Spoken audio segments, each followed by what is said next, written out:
कलाहांडी जिला भवानीपाटना ब्लॉक सदर महकुमा कुट्रुखमार ग्राम पंचायत विवेकानंद उच्च विद्यालय रे उत्कल दिवस अवसर में मुख्यमंत्री पोषण योजनार शुभारंभ हो जाइछि। सरकार मुख्यमंत्री पोषण योजना रे नवम और दशम श्रेणी छात्र छात्री मध्याह्न भोजन रे पोषणयुक्त खाद्य बंटन करा जाइछि।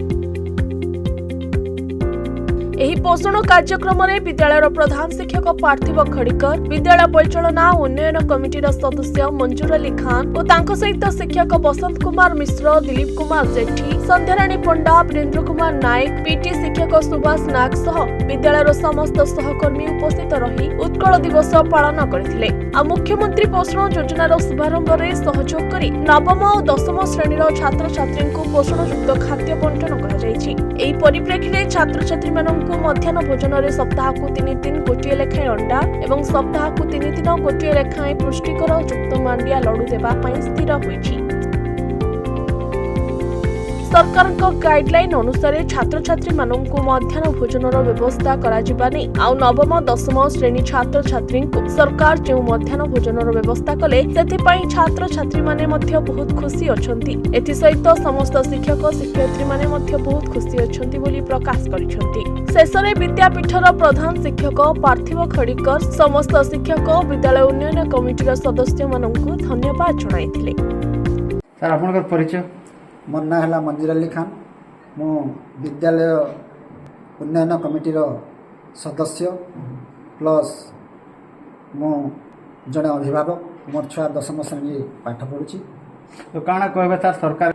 सर मु तो बहुत खुशी कहीं ना पूर्वर अष्टम पर्यंत ये मध्याह्न भोजन कार्यक्रम थिला, किंतु वर्तमान नवम दशम श्रेणी को आज उत्कल दिवस अवसर में से मध्याह्न भोजन एवं पोषण युक्त खाद्य सरकार द्वारा जो गाइडलाइन माध्यम होची सेतिपाई मु खुशी कहीं ना नवम दशम छुआ से माने सकालू पहांतियार 9टारे खाद्य धरिकी आसुथिले एवं 1:30 समय से माने विद्यालय मध्याह्न भोजन करुथिले। वर्तमान सेटा हेबनी आउ छुआ माने गरम खाद्य पोषणयुक्त खाद्य खाई पारिबे। मु पार्थिव खड़ीकर भारप्राप्त प्रधान शिक्षक विवेकानंद उच्च विद्यापीठ कुट्रुखमार।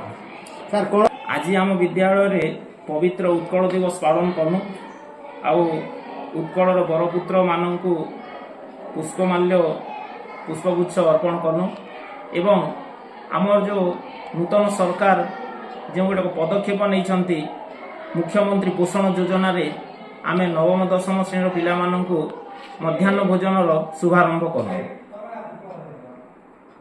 आउ सरकार निर्देश मते आमे सप्ताह को 3 दिन गोटे लेखाएं अंडा देवा एवं सप्ताह को 3 दिन गोटाए लेखाएं पुष्टिकर युक्त मांडिया लडू देवाई स्थिर होती एवं आमे से सरकार गाइडलाइन अनुसार पिला मानकु मध्याह्न भोजन व्यवस्था करिछो। आउ नवम दशम श्रेणी पिला मानकु सरकार जो मध्याह्न भोजन देवार व्यवस्था कले सेथिपई छात्र छात्री माने खुशी अछंती। तत्संगे संगे समस्त शिक्षक शिक्षयित्री मध्ये खुशी अछंती।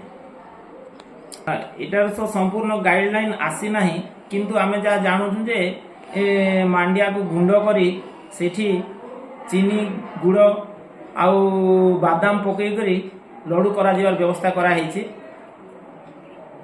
वर्तमान तो आमर आज तो नूतन शिक्षा वर्ष आरंभ हो जाइछि। नवम श्रेणी पिला दशम को गले दशम रे आमर 80 जन पिला अछंती एवं नवम रे नाम लेखाटा चालीछि आरंभ होइछि। कलाहांडी जगन्नाथ नायकों रिपोर्ट न्यूज 95 ओडिया।